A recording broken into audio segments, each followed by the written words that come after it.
Здравейте, приятели! Аз съм Тони и както няколко видеа вече споменахме, вече имаме напълно най-новото портфолио на HiFiMan. Един от продуктите, които бяхме изключително ентусиазирани да получим, беше именно Aria Unveiled, като тук говорителите са базирани на предишното поколение, на Stealth технологията и вече с този точно Unveiled дизайн, в който имаме също H6000 и съвсем скоро се надявам и Susvara Unveiled да имаме налична. Това, което ми прави първо впечатление.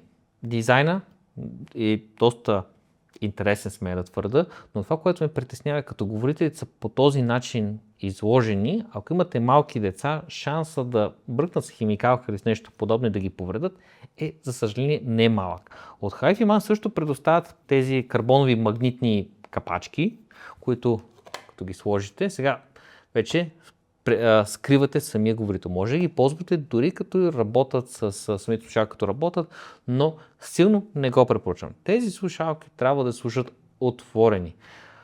Ако трябва да са напълно искрен, дори бих предпочел да не са с този дизайн отвънка, ами с карбоновия. За съжаление, карбоновия дизайн не може да го сложим върху говорителите.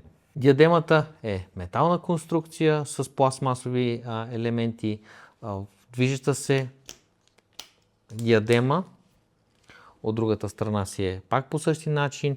Нещо, което до ден днешен не мога да си обясня и нямам точно валиден аргумент дори от HiFiMan, защо към всяка от говорителите имаме по стереожак, а нямаме моножак, което предотвратява използване на някои от кабелите, приучем на мезе. Искрено се надявам тази година да може да предоставим много добро решение за кабелите. Това е нещо, което силно ме бъгва. Слушалките идват с един кабел, който е 6,3. Може да го апгрейднете и да сложите балансиран XLR или Pentacon. Усилвател, който бихме използвали за тази слушалка, би бил EF500, 499, които са доста интересни усилатели, които заедно с останалата част от портфолиото на HiFiMan е вече напълно налична и може да ги тествате. Моите лични наблюдения по тази слушалка са от към бас, може би трябва малко повече. Тъй, че ако искате силно изпъкнат бас, това може би няма да е продукт за вас, но от друга страна звукът е изключително натурален, мек, но това е най-субективното нещо на света, за това моля ви, не слушайте тези как е звука, ами тествайте. Най-добрият начин да разберете дали един продукт е за вас е да го тествате. Това може би за мен би бил продукт преди Susvara-та. Ако не мога да си позволя Susvara-та, която е към 9-10 хиляди лева, нещо такова, искам звук, който прилича на Susvara-та, може би Aria Unveiled би бил перфектен модел за мен.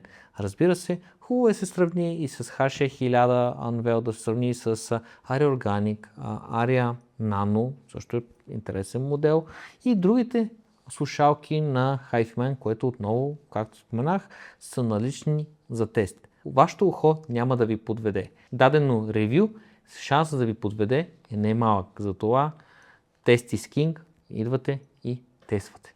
Наушниците са сменяеми, нещо, което много държим, тъй че ако някой в последствие му се износят наушниците, имаме възможност да осигурим от HiFiMan.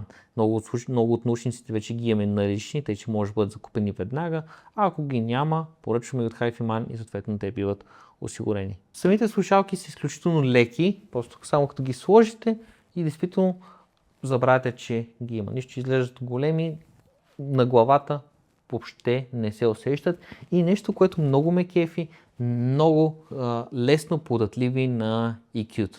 За тези вас, които ползвате EQ-та, споделете в коментарите дали ползвате EQ-та, и имаме отделно видео, което предполагам може би тук или тук, в зависимост къде Иван го сложи, как се прави EQ. Силно ви препоръчвам да се ползва, защото по този начин най-напасвате продукта според вашите индивидуални нужди. И какво е вашето мнение за този продукт? Дали имате някой продукт на HiFiMan или друга планарно-магнитна слушалка? Споделете в коментарите. Интересно ми да разбера, и както преди, така и сега. Аз съм Тони. До следващото видео.